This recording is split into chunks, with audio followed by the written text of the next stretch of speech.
So, ano tong scamper technique? Acronym yung scamper. Ito ay nagcha-challenge ng status quo at para mag-explore ka ng new possibilities. So, kung magde-develop ka ng new product, this is under NPD or New Product Development. So, scamper. Yung S is substitute. Pwede mong palitan. C, combine. Diba? Imbis na itapon mo, kung pwede mo i-combine. Yung A, adapt.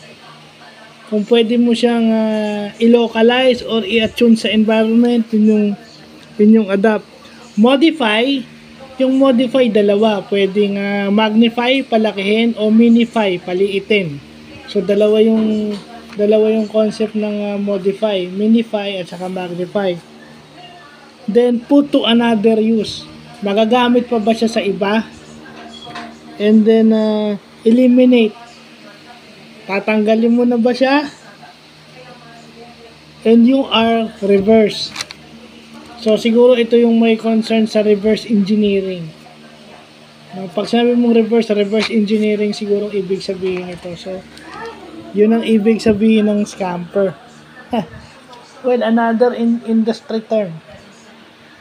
May mga industry sigurong gumagamit ng scamper. So, at least bagong knowledge naman na natututunan natin. So, yun lang pa.